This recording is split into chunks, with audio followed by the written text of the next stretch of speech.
Hoje a gente conversa com o presidente da ATCOM, conselheiro Edilson Silva, que é do TCO de Rondônia, TCE de Rondônia. Presidente, a gente vai fazer uma conversa aqui sobre a gestão desse último biênio, né? Que o senhor foi aí o grande capitão dessa nau aí. E eu gostaria de começar fazendo um desafio para o senhor. Se o senhor pudesse resumir essa gestão no último biênio em uma palavra, qual seria essa palavra e por que dessa palavra? União, unidade.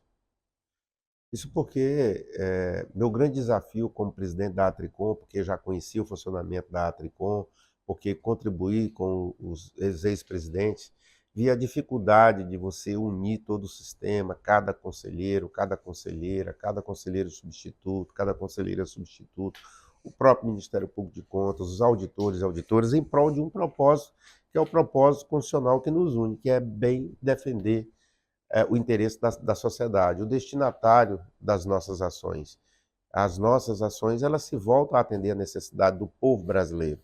Então, para que isso ocorra, para que o sistema seja fortalecido e as garantias constitucionais que são dadas ao sistema e aos seus membros, elas sejam efetivas, é preciso que você tenha união, união de propósito constitucional. Então, acho que o meu grande desafio foi esse. Eu falei no meu discurso de posse, e um dos meus pilares era essa, buscar a união do sistema. E eu acho que nós conseguimos. Eu vejo isso como um legado. Um legado que hoje, se eu deixasse a Tricom, eu seria satisfeito, porque hoje eu posso contemplar a união de todo o sistema voltado a um propósito. O fortalecimento do sistema tribunais de contas, consequentemente, da própria Atricom, das instituições co-irmãs, né, para garantir que o cidadão tenha políticas públicas efetivas na satisfação das suas necessidades. Portanto, acho que a união é uma palavra que eu resumiria bem. A unidade é um dos pilares dessa gestão. Vários projetos giram em torno dessa unidade, mas eu gostaria que o senhor adentrasse um pouquinho mais nos desafios e nos desse casos concretos. Por exemplo, a Tricom cresceu o seu quadro de funcionários, mas mesmo assim ela ainda trabalha muito com a dedicação dos servidores dos tribunais de contas que doam o seu tempo para os projetos da Tricom. Como que o senhor conseguiu trazer tanta gente de todos os tribunais para dentro desse barco? Exatamente por isso, né? Dando um exemplo comportamental, me dedicando ao máximo, full time, vivendo a Atricom e o propósito da Atricom e do sistema tribunal de contas com amor, com dedicação, de forma incansável. Estou procurando dar o meu melhor. Tenho falhas e muitas, não são poucas. Afinal, sou ser humano. Mas eu acho que o exemplo arrasta, convence. Então eu tive e tenho nos presidentes dos tribunais, em todos os membros associados e os não associados, como os auditores de controle externo, as auditoras, o próprio Ministério Público de Contas, viram nisso e cerraram fileiras comigo para me ajudar a superar os desafios, que não foram poucos e continuam aí muitos deles. A cada dia eles se renovam na dinamicidade dos fatos da vida em sociedade, né? Então a gente conseguiu mobilizar isso. E como eu disse, a Atricom ela trabalha de voluntariado, né? Hoje tem aqui dois, três profissionais do quadro da Atricom, mas esses profissionais sozinhos não conseguem tocar essa grande instituição chamada Atricom, né, que tem aí uma vasta demanda do governo federal, dos governos estaduais, organismos nacionais, internacionais, poderes e órgãos da República, ao terceiro setor demandando, a sociedade demandando a Atricom, os próprios tribunais demandando. Então hoje a Atricom cresceu muito. Isso me anima, sabe, Ederson? Isso me deixa muito feliz por conseguir olhar para trás e dizer, nós, e é nós, não sou eu, todos nós demos as mãos em união e conseguimos fortalecer a Atricom, que é a mola propulsora para ser protagonista e estimular o desenvolvimento e fortalecimento do controle externo brasileiro. e, com isso, tocar cada um dos projetos e programas que nós temos, todos, completamente todos voltados a uma finalidade, atender os interesses da sociedade, que tem pressa, que reclama por políticas públicas efetivas, que o serviço público seja funcional, seja ágil e módico nos seus custos. O senhor trouxe aí alguns segmentos que a Tricom trabalhou nesses 2 anos, por exemplo, Congresso Nacional, Poder Judiciário, entidades não governamentais, né, principalmente na educação. Vamos ater um pouquinho no trabalho que foi realizado dentro do Congresso Nacional. Tiveram pautas importantes trabalhadas por essa gestão, pela vice-presidência política institucional, junto com a presidência. Quais os destaques o senhor traz dessa atuação da Tricom dentro do Congresso Nacional? Antes de te responder essa pergunta, se você me permite, eu gostaria de voltar um pouco ali. Observe que nós tínhamos antes cada instituição co-irmã, como o Instituto Rui Barbosa, CNPTC, Audicom, Abracom, Ampicom, ANTC, todo mundo trabalhando numa ponta. Hoje nós temos todo mundo integrado, todo mundo de mãos dadas. Cada ação não é uma ação da Atricom, não é uma ação do Instituto Rui Barbosa, do CNPTC, é uma ação do sistema. Então isso é espetacular, isso é maravilhoso. E é esta união que nos fez vencer esses obstáculos. E esses agora que eu respondo a tua pergunta. Enfrentamos grandes desafios no Congresso Nacional, começo por ele. Muitos projetos de leis que visam fragilizar o sistema Tribunais de Contas, por reprimenda a uma atuação efetiva de um ou outro tribunal que, ao auditar ou fiscalizar determinada política pública, identificou ali algumas graves irregularidades e que culminou em condenações, e aí alguém nunca está satisfeito com isso. E mobilizou certo segmento da política e, na tentativa de fragilizar o sistema Tribunais de Contas, propuseram projetos de leis que eram nocivos, não ao sistema, nocivo à sociedade, que quando não tem um sistema de controle efetivo que garanta transparência, veja a legalidade, a eficiência do gasto público, a qualidade desse gasto, você abala a própria democracia, você desprotege a sociedade, né? E a Constituição não permite isso. E a Tricom, ela desenvolveu várias ações dentro do Congresso Nacional, capitaneada pela presidência da Tricom e pela vice-presidência de Relações Político-Institucionais. Nós fomos para dentro do Congresso, nós cruzamos esse país de norte a sul, leste a oeste, do Oiapoque ao Chuí, literalmente. Tive em cada estado da federação, em municípios de estados da federação, e em várias vezes em vários estados, de forma incansável, no exterior, buscando contato, articulação político-institucional, para mobilizar a classe política e mostrar da importância de se ter um órgão de controle externo independente, autônomo, isento, com as garantias constitucionais, para assegurar que o gestor tem ali um verdadeiro parceiro. Quando eu falo gestor, estou falando do bom gestor. Um tribunal que se reinventasse e mudasse até a sua forma de atuar, de ter como prioridade a, digamos assim, ser punitivista, mas voltasse o olhar para a efetividade, em que ele sentisse a dor do bom gestor e oferecesse a mão, capacitando, orientando, oferecendo soluções consensuais para que aquele contrato, aquela ação governamental, aquela política pública, de fato, alcançasse o seu objetivo. E no Congresso Nacional, nós conseguimos arquivar vários projetos de lei nocivos à fragilização do sistema Tribunais de Contas.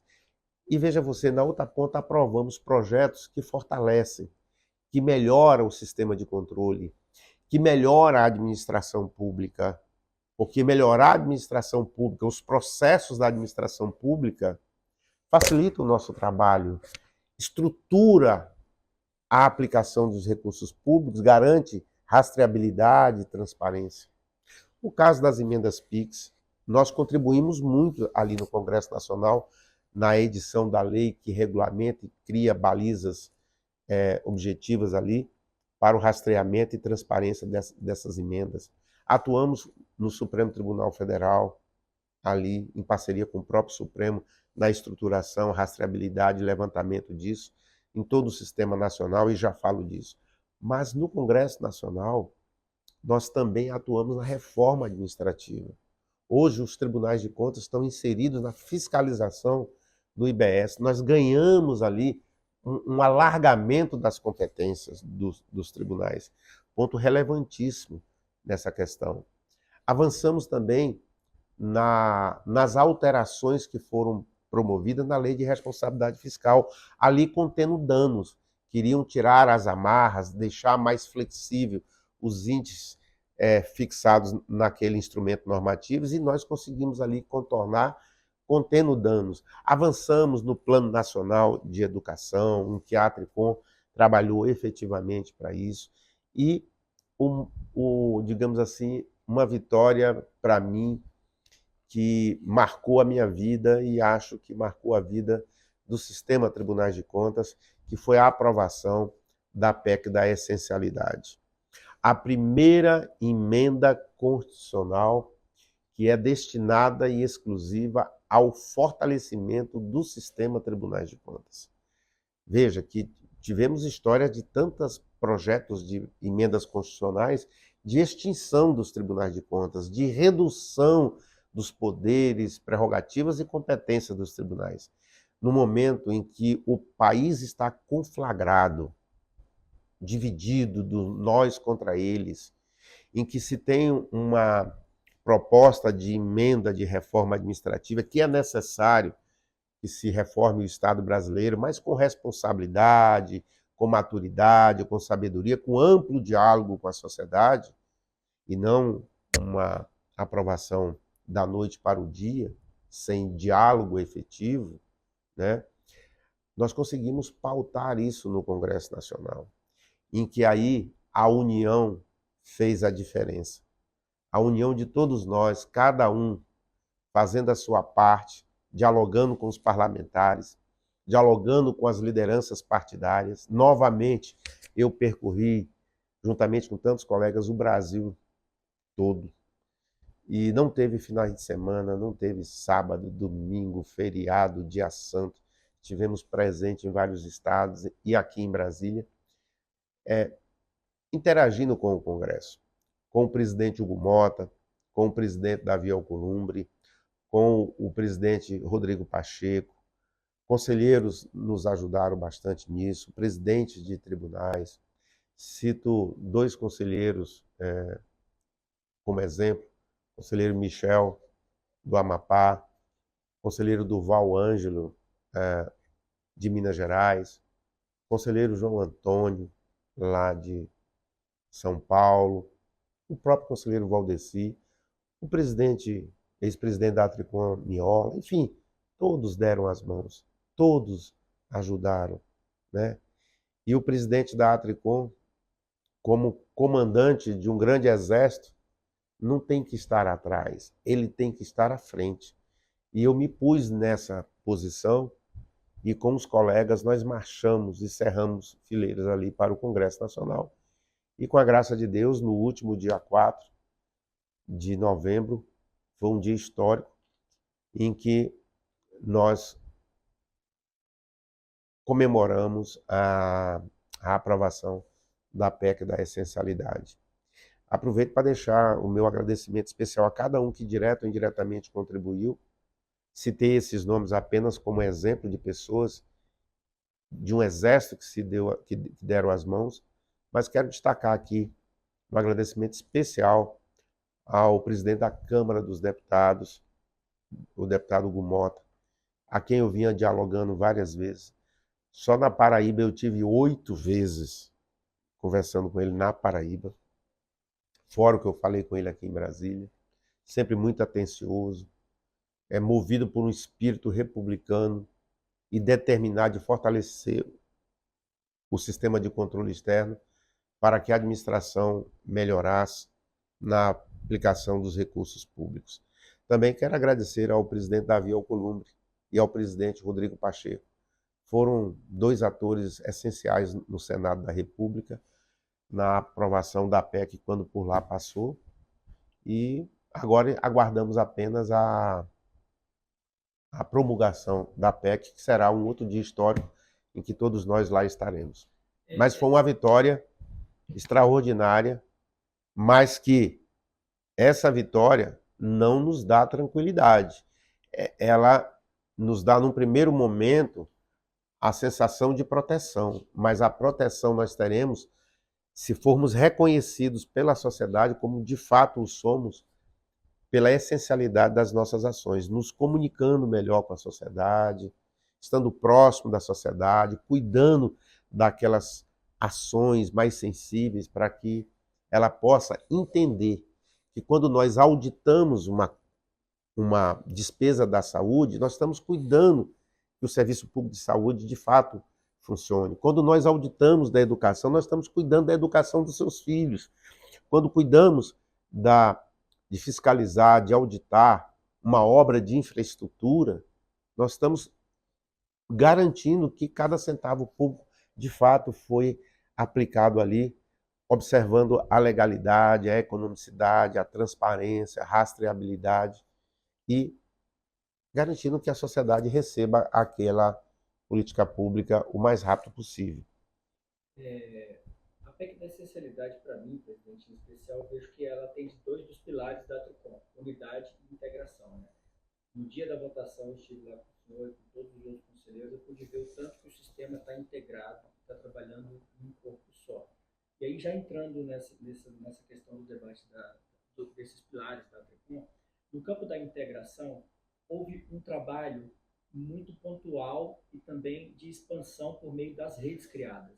Eu queria que o senhor discorresse um pouco sobre essas redes, né? Temos a rede SECOM, temos a rede Seconex, né? Somos a rede de TI também, e as outras redes, como a própria Infocontas, que já existia, que foi alçando novos patamares. Essas redes, o que elas significaram para o sistema nesse biênio, presidente? A materialização da unidade, a efetividade da aplicação de uma boa governança. Se nós que fiscalizamos o dinheiro, o gasto público, nós temos que ser referência em governança, em processo de trabalho bem estruturado, de um alcance de um resultado que se espera de forma rápida, transparente, efetiva e segura. Então, quando nós idealizamos a criação dessas redes, nós idealizamos exatamente isso, colocar todos os tribunais na mesma página, observadas as peculiaridades, as diferenças regionais, preservando tudo isso, mas tentando unificar processos e procedimentos. Está no nosso plano estratégico. Então, nós buscamos com isso fortalecer a Infocontas, que é uma rede de informação estratégica fundamental para o controle externo, a atividade fim dos tribunais, criar e estruturar e empoderar a rede de secretários gerais de controle externo para que se pense em ações nacionais e estruturadas de fiscalização que impacte de fato a vida do cidadão na ponta e que nas suas regiões guarde unidade com todo o sistema, que cada parte se veja integrante de um sistema. Criamos a rede de governança dos tribunais, a rede de TI e inovação, né? Sem TI, sem inovação, não se sobrevive, você está fora do mercado, você está em outro plano, né? Está no passado. E a velocidade com que a modernização exige mudança comportamental e preparo institucional, então nós buscamos criar essas redes. E criamos a rede também de comunicação dos tribunais. Tudo isso um projeto muito bem trabalhado, desde o planejamento estratégico, as suas ações, e buscando alcançar um objetivo lá na frente, que é ter a efetividade do sistema tribunais de contas demonstrada com clareza, com linguagem simples, com transparência, para a sociedade, para que ela compreenda por que os tribunais de contas estão atuando naquela área pública, naquela política pública, e o que aquilo representa de positivo, o impacto daquilo na transformação da vida do cidadão. Não é fácil fazer isso. Não há dúvida de que os tribunais de contas têm aí, sem falsa modéstia, o melhor ou um dos melhores corpos técnicos da administração pública brasileira. Desde o quadro de membros do Ministério Público e os integrantes do corpo de auditoria, as assessorias dos tribunais, os colaboradores dos tribunais. É um tribunal de contas que diz o direito de regularidade na aplicação de um recurso público. Então, esse corpo extremamente qualificado, que produz relatórios de auditorias, peças de fiscalização extraordinárias, exemplar, mas que o cidadão, quando vai ler, analisa, ele não consegue entender, porque a linguagem é robusta, técnica, densa, pesada. E aí reside um desafio nosso, tornar este documento, essa peça do tribunal, acessível a qualquer cidadão, independente do nível cultural ou de escolaridade dele. Esse é um desafio. E a Tricom está com esse desafio. Prova disso é essa criação dessa rede, para pensar diferente, para estruturar ações de comunicação voltadas a alcançar esse objetivo. Realizamos há pouco uma pesquisa, por demanda já da rede de comunicação, uma pesquisa de opinião pública quantitativa, com amostragem de 5.500 entrevistas, em que fornece insumos para que a comunicação do Sistema Nacional Tribunal de Contas possa se debruçar, apresentar propostas, pensar uma estratégia de comunicação diferente, rápida, efetiva, de aproximação e compreensão do cidadão das ações dos tribunais de contas. E também possa, resguardado, como disse ali, as diferenças, as peculiaridades regionais, também atuar ali na ponta. Então eu penso que é um novo divisor de águas aí também que nós estamos fazendo. Editamos também várias recomendações para trazer unidade ao sistema, né? As notas recomendatórias, elas têm esse objetivo, né? As notas técnicas, os cursos de capacitação que nós realizamos internamente, com o apoio, inclusive, do Instituto Rui Barbosa, do CNPTC, a participação efetiva de todo o sistema. Temos aí as ferramentas que nós temos, o marco de medição de desempenho, né, o próprio Programa Nacional de Transparência Pública, e a inovação agora do marco de medição de desempenho, que certamente nós vamos abordar mais à frente.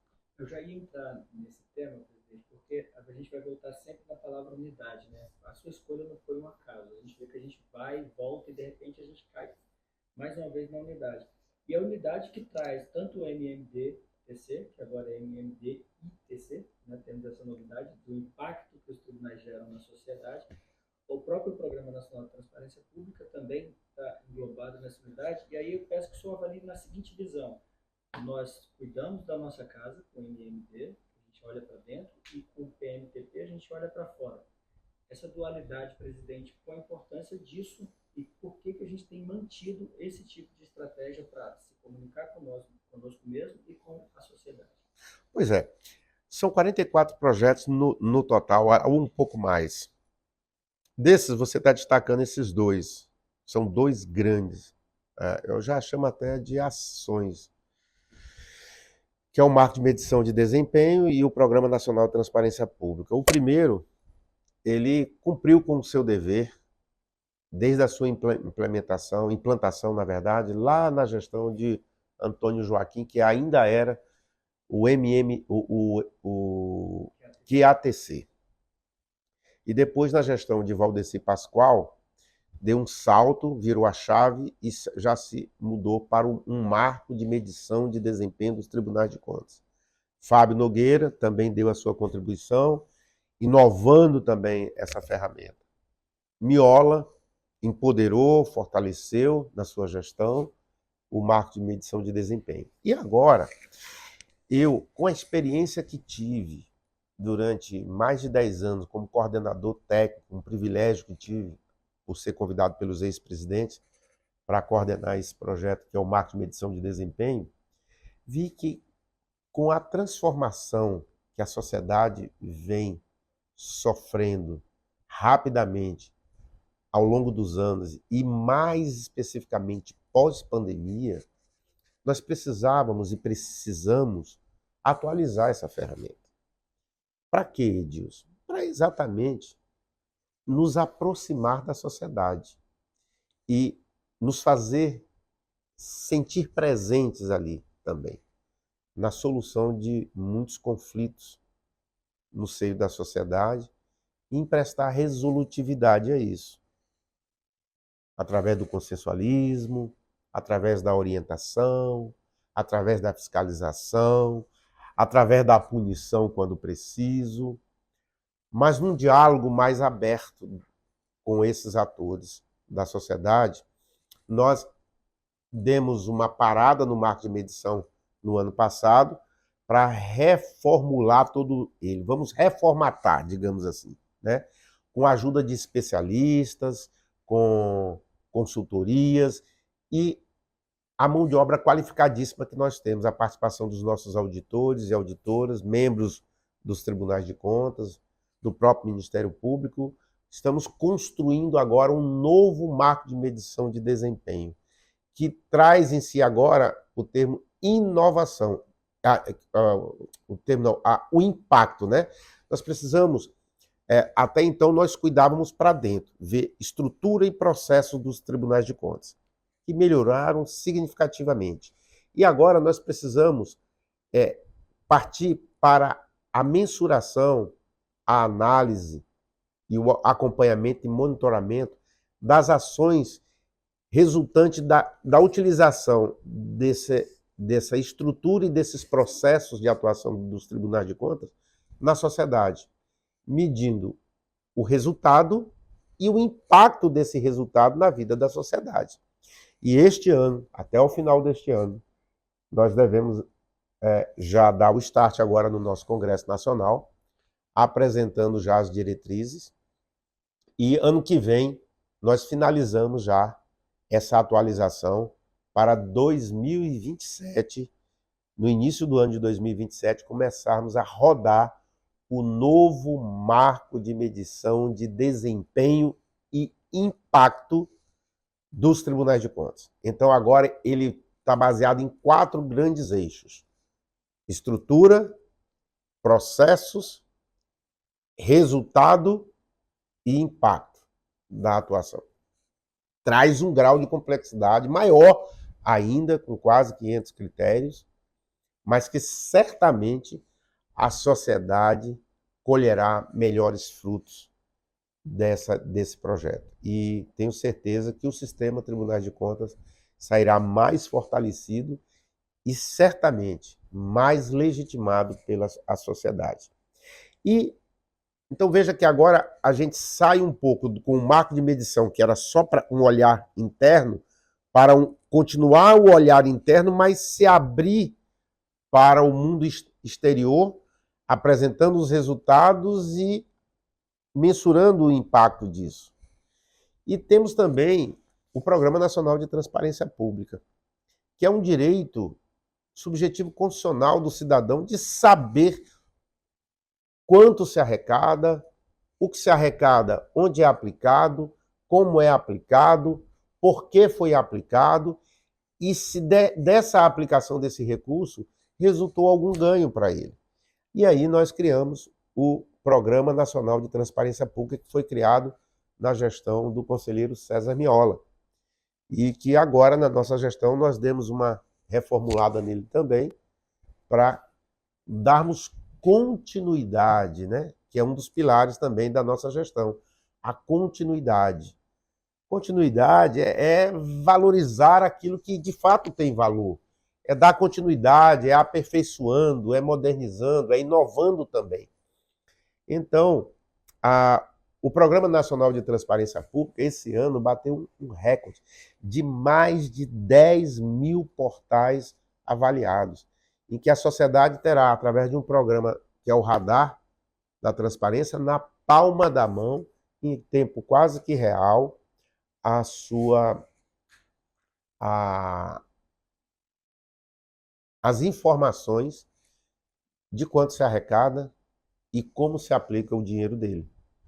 E este ano estamos trazendo uma inovação também no programa, que é agora no nosso Congresso Internacional, que vai se realizar em Florianópolis, a presença dos governadores, dos prefeitos das capitais, dos chefes de poderes e órgãos que serão contemplados com um selo e um troféu de transparência pelo atingimento de um grau elevado, que é o selo diamante, ouro e prata. E os estados, em data posterior, na sequência, certificarão e entregarão esses prêmios também a todos os gestores das unidades federadas que foram contemplados com essa certificação.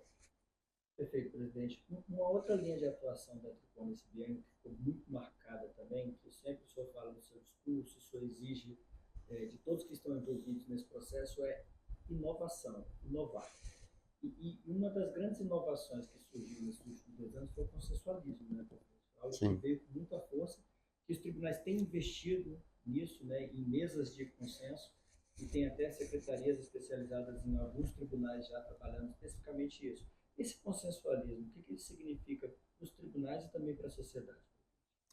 O consensualismo significa uma oportunidade republicana, legal, de resolver problemas e prestar resolutividade às demandas que, por uma razão ou outra, elas estão paralisadas, travadas, sem atendimento, perdidas na burocracia absurda que se empresta a determinados procedimentos.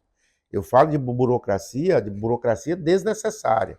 Aquela burocracia necessária para prestar estruturação do processo de aquisição, de execução, de rastreabilidade e transparência, essa não se pode tergiversar em momento algum. Mas se pode dialogar com todas elas, resguardando o interesse público. O que é o interesse público, gente? O interesse público é eu manter um hospital paralisado, uma obra de um hospital paralisado, aquela obra ali ao léu, a sociedade precisando de hospitais e aquele hospital está paralisado, o custo a cada dia se ampliando em razão das correções que vai se aplicar ou aquela obra feita se degradando com o passar do tempo. Isso é interesse público? Não, o interesse público é que ele de fato já estivesse funcionando. E como não está, alguém precisa resolver isso. Então, lembra que eu falei que nós temos os melhores quadros? Esses melhores quadros têm que sentar com esses atores, contratado e contratante, com os demais órgãos de controle e encontrar uma solução legal, republicana, transparente, ética, para que isso destrave e funcione. Tinha uma lenda antigamente, e eu era presidente do Conselho Nacional de Presidentes, órgão que eu tive a honra de presidir, que os tribunais de contas e o Poder Judiciário paralisavam obras e compras públicas no Brasil. E nós realizamos um levantamento nacional em parceria com o Conselho Nacional de Justiça, o CNJ, naquela época, e demonstramos, ficou evidente, com provas e evidência, de que não eram os tribunais de contas e muito menos o judiciário que paralisava essas obras. Era falta de planejamento, projeto básico mal elaborado e a grande maioria falta de recurso. Olha, em épocas de lei de responsabilidade fiscal, você falando disso, né? Nós provamos isso. Mas e aí, o que fazer com esse levantamento? Essas obras paralisadas, obras de infraestrutura, creches, o que fazer com isso? E aí, nós temos que inovar, encontrar uma solução para que o gestor entregue a política pública que ele prometeu na eleição, a sociedade tenha aquele serviço colocado à sua disposição como ela sempre quis, planejou, e ela pagou impostos para isso, e os órgãos de controle tenham assegurado que esse processo todo ocorra com rigidez, com legalidade, com transparência. Então, se idealizou as mesas técnicas ou secretarias de consenso, desde o TCU ao Tribunal do Amapá, Mato Grosso, Bahia, Rondônia, São Paulo e tantos outros aí. Hoje isso já está presente quase que na totalidade de todos os tribunais. E que nós temos visto aí obras de infraestrutura, portos, aeroportos, escolas, creches, sendo retomadas, e é mais dinheiro que circula na economia, é mais serviços que se coloca à disposição da sociedade, são políticas públicas que de fato vai chegar a quem precisa, e quem precisa tem pressa. Então, essa é a inovação, esse é o consensualismo nos tribunais de contas. Veja que é nada mais do que pegar aquela audiência de instrução e julgamento para que se consensualiza no Poder Judiciário, as partes, para que se chegue a um acordo ali, é trazer para a esfera pública. E hoje já tem norma prevendo isso, a própria LINDB traz instrumentos também para isso. Então eu vejo que, levando em consideração as circunstâncias, os fatos, a boa intenção do gestor, o interesse público de ver aquela obra retomada, os tribunais têm atuado firmemente nisso. E a Atricom, ela foi, digamos assim, a impulsionadora disso. Ainda na gestão do conselheiro César Miola, que eu tive a honra de ser vice-presidente, foi editada uma nota recomendatória para a Atricom, orientando os tribunais de contas na implementação desse instrumento legal de consensualismo nos tribunais de contas. E já na nossa gestão, nós robustecemos essa norma, essa diretriz, qualificamos, treinamos, capacitamos todo o corpo de membros, auditores, membros do Ministério Público, para que se dê efetividade a isso, né? E agora, em Foz do Iguaçu, vamos criar a rede consenso nacional dos tribunais de contas, que será presidida pelo ministro Bruno Dantas e tem como coordenador técnico o conselheiro Carlos Neves, que é o nosso vice-presidente de Relações Jurídicas e Institucionais. Então veja que nós estamos avançando. Não é uma coisa desestruturada, é tudo muito bem pensado, planejado, estruturado, para que a gente alcance esses objetivos. E eu acho que isso é um grande feito. Se você me permite, um exemplo aqui bem clássico disso que eu achei e participei, interessante, é a questão de Mato Grosso e da Bahia, em que Mato Grosso, em razão das obras para receber a Copa do Mundo, veja que da Copa do Mundo para cá já se passaram mais de 10, 11 anos e aquela obra estava parada. Lá tinha os vagões e não tinha os trilhos. A Bahia tinha os trilhos, mas não tinha os vagões. A gente conseguiu consensualizar esse interesse e a demanda judicial que já se arrastava há anos, e a Atricom participou desse processo, né, junto com o TCU, com a Presidência da República e os dois governos e os tribunais de contas locais, e se consensualizou. A Bahia pagou o justo preço pelos vagões, adquiriu e levou para a Bahia, já estão lá em funcionamento, e o Mato Grosso recebeu o valor e aplicou na obra lá, transformando de VLT para BRT. A obra já está em pleno funcionamento, acabou-se a demanda judicial, ganhou a sociedade com a prestação de serviço de transporte na Bahia e em Mato Grosso. O Tribunal de Contas da Bahia também, a gestão do conselheiro Presídio, que é diretor da Atricom, também destravou obras como a ponte e tantas outras obras lá. Mato Grosso dando um exemplo extraordinário lá, com o consensualismo. Tribunal de Contas do município de São Paulo. Enfim, é uma realidade.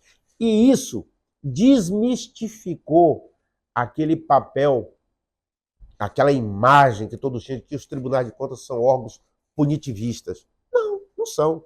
Ele é um órgão que pune exemplarmente o mau gestor, aquele que quer dilapidar o erário, aquele que quer desviar. Esse nós temos que ser implacáveis.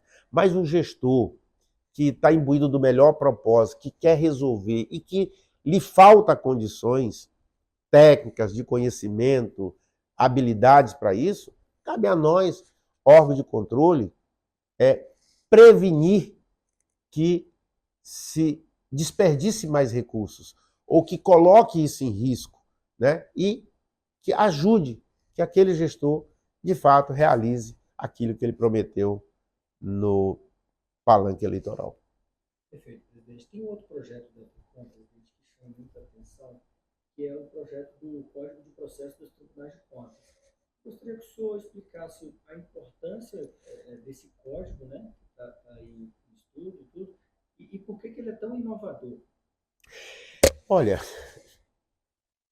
a minha formação, eu venho da área jurídica, eu advoguei por muito tempo. Assim como no Poder Judiciário você tem lá o Código de Processo Penal, o Código de Processo Civil, o Código de Processo Trabalhista, tanto o Código Eleitoral, tem vários. Na administração nós temos muitas leis esparsas, e assim será. Mas o caminho para a aplicação dessas leis, que é um código de processo, que dita as fases processuais para se chegar a uma fiscalização, um julgamento, nós temos as peculiaridades, as diferenças regionais, que é importante ser preservadas, mas hoje nós temos um sistema de normas, né? Uma Constituição que dita as regras, e isso, além de inovador, traz unidade de procedimento, né? Essa inovação, ela caminha para que a gente possa ter quase que um procedimento único, né? Com uma ou outra diferença no Brasil todo. Isso empresta segurança jurídica, certeza da regularidade do procedimento, inibe nulidades e reduz demandas judiciais se aplicado um procedimento que todos conheçam, que todos entendam, que todos desejem aplicar. Então, o Código de Processo dos Tribunais de Contas, ele traz segurança jurídica, assertividade no procedimento, e é uma grande inovação, porque nunca se teve isso. Então, o projeto está, a minuta está pronta, agora é submeter a crítica de especialistas, agora externos, que seriam aí convidados processualistas de renome nacional para se debruçar sobre a matéria e emprestar ali uma crítica. Esse é um projeto que foi conduzido por membros dos tribunais de contas e sob a liderança do ex-presidente da Atricom e presidente do Tribunal de Contas de Pernambuco, conselheiro Valdeci Pascoal, e depois a uma consulta pública, e aí nós vamos tentar aprová-la no Congresso Nacional. Se não conseguirmos aprovar lá, mas cada tribunal vai receber uma minuta que ele pode já ir aplicando, desde que ele, de fato, edite essa norma lá no seu estado. Então, ele não vai precisar aguardar o Código Nacional, seguindo cada um, aplicando ali a mesma minuta desse código nos seus estados. Mas o ideal é aprovarmos no Congresso. E a Atricom envidará todos os esforços possíveis e imaginários para que a gente alcance esse objetivo. É um grande desafio. Presidente, tem dois projetos que eu queria tratar com o senhor, que trata exatamente do judiciário, do STF, que a gente conseguiu duas grandes vitórias ali dentro da casa, né? Que é a DPF 982, do prefeito ordenador de despesas, e a DPF 854, que recentemente o relator ministro Flávio Dino, né, deu orientações aos tribunais e colocou os tribunais como verdadeiros cuidadores ali das emendas parlamentares, da fiscalização das emendas parlamentares. A DPF 982, por que ela ganhou tanta notoriedade dentro dos tribunais de contas? Veja, é muito importante esse ponto aí. Nós falamos do Legislativo, falamos dos processos internos da Atricom, falamos da unidade, da integração, da inovação, e no Judiciário também, ali nós dedicamos uma atenção especial. Como eu disse, eu vim da advocacia e como os meus antecessores fizeram tão bem, eu não podia deixar a peteca cair. E eu tinha que dar continuidade e melhorar o processo. Então tinha ali, os tribunais de contas vinham sofrendo também por ações judiciais e até por desconhecimento do funcionamento dos tribunais de contas.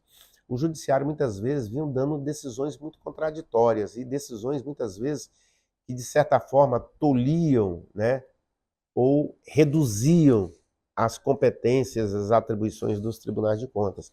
Anulavam processos com ressarcimentos de valores astronômicos, assim, significativos para a sociedade, por questões mínimas ali que eu acho que melhor trabalhado a gente conseguiria solucionar. E nós conseguimos mais esse desafio superar. Pra você ter noção, a nossa taxa de aproveitamento de êxito chamado é um mensurador que a gente tem na advocacia de êxito nos tribunais superiores em Brasília, está na ordem de 84%. Muito bom, isso é considerado excepcional.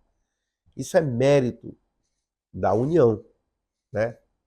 Um dos pilares que eu tenho defendido e lutado por ele. E lá então nós conseguimos reverter várias jurisprudências negativas para os tribunais de contas.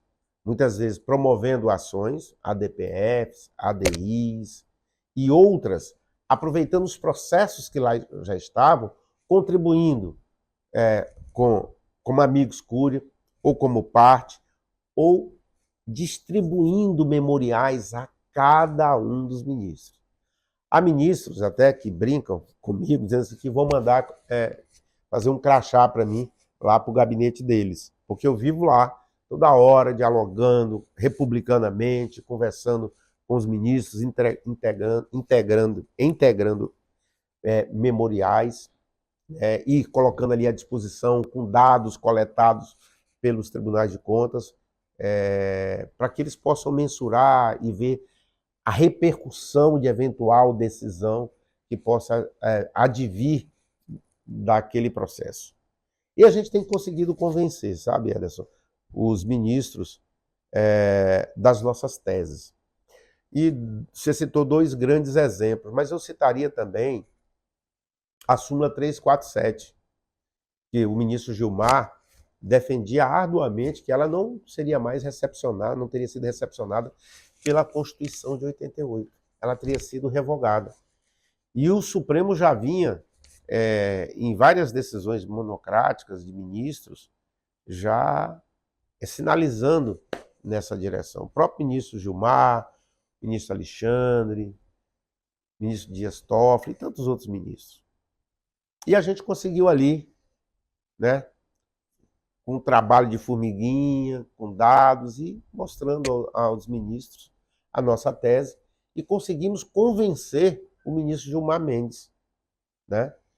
E ele, num processo que estava em julgamento, mudou a posição dele, o voto dele, e permaneceu,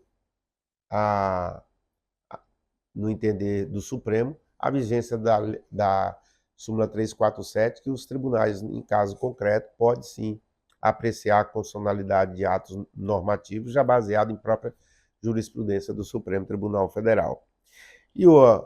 Então, acho que essa daí foi uma vitória também extraordinária, porque isso nos tolia muito. Imagine você que uma Câmara de Vereadores, uma Assembleia Legislativa, ou o próprio Congresso Nacional, numa fiscalização pelo TCU, editasse uma norma absurda de que a remuneração de seus servidores ou do próprio parlamentar seria na ordem de 300 mil mensais.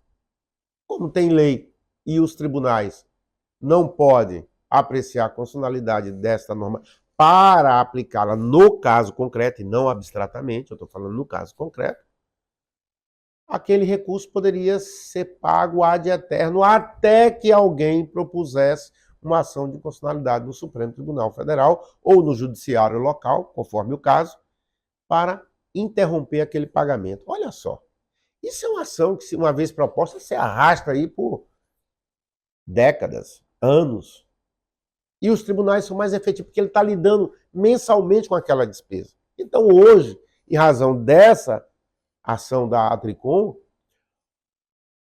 e com o restabelecimento do entendimento de que a súmula 347 está vigente, o Tribunal de Contas, no ato de fiscalização, ali no mês, ele pode mandar suspender aquele pagamento em razão da não conformidade da norma, no caso concreto, na Constituição. Isso é uma economia extraordinária que se gera. E a ADPF 982. Os tribunais de contas vinham apreciando, julgando as contas dos gestores, do prefeito que ordenava a despesa. E pelo entendimento que os tribunais judiciários estavam dando, os tribunais de contas, ele interpretando uma decisão do Supremo Tribunal Federal, eles estavam entendendo que os tribunais de contas não poderiam mais julgar essas contas. Só quem julgaria essas contas seriam o Poder Legislativo. E veja, o que o Supremo decidiu foi que, para efeito de inegibilidade, a competência de julgamento das contas seria do Parlamento, baseado no parecer prévio dos tribunais de contas. O Judiciário, com base nesse julgado, passou a entender que a competência para julgar as contas do chefe do Poder Executivo era apenas do Parlamento. Isso estava anulando várias decisões dos tribunais de contas. A Atricom ingressou com a ADPF 982 e nós trabalhamos no Supremo Tribunal Federal e o julgamento que se iniciou era desfavorável a nós.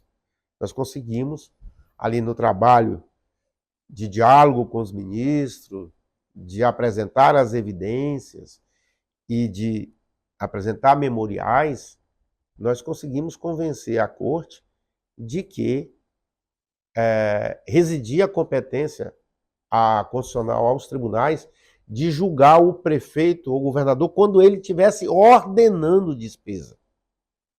E o Supremo assim entendeu à unanimidade. Então foi o reestabelecimento de uma competência que o judiciário em vários estados estavam retirando de quase totalidade dos tribunais de contas Brasil afora. Então, eu acho que foi um ganho extraordinário. E cito mais um exemplo, dentre tantos outros que nós temos aqui, como eu disse, que a taxa de efetividade foi de quase 84%, a questão das emendas PIX, em que nós, num diálogo também com o Supremo Tribunal Federal, Tribunal de Contas da União, um trabalho de várias mãos, nós conseguimos convencer o Supremo Tribunal Federal que é competência dos tribunais de contas dos estados também, não só do TCU, a fiscalização da aplicação das emendas, chamadas emendas PIX, né?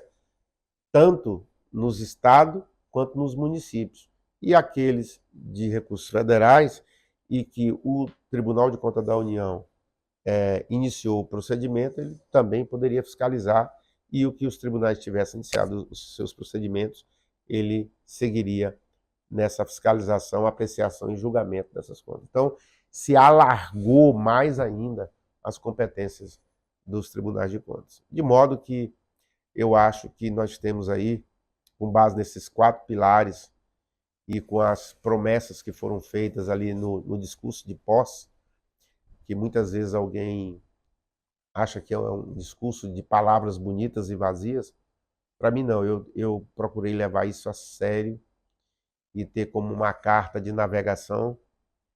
E como eu disse, se você olhar o meu discurso de posse, eu bato tanto na união. E é o que faltava.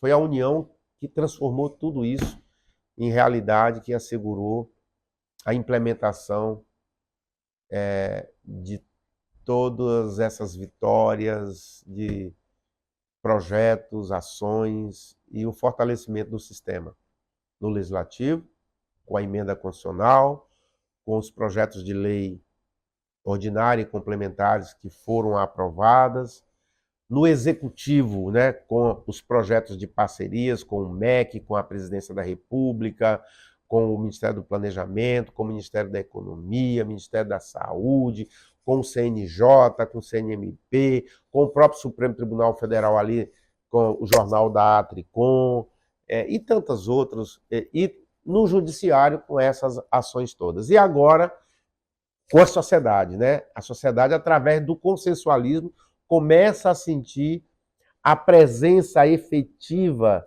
do impacto das decisões dos tribunais de contas, destravando obras, destravando políticas públicas paralisadas e essa mensuração dando à sociedade informações da aplicação dos seus recursos públicos e do que isso, de fato, se foi eficiente, se não foi, se é razoável continuar investindo naquela política pública ou não. Então, essa mensuração das políticas públicas também é uma inovação também extraordinária que a Atricom também tem estimulado, tem promovido, tem capacitado e aqui tem um papel fundamental e importante no Instituto Rui Barbosa conosco, a quem eu quero agradecer ao presidente Edilberto Pontes Lima, que comigo, nesse propósito de união, tem cerrado fileiras.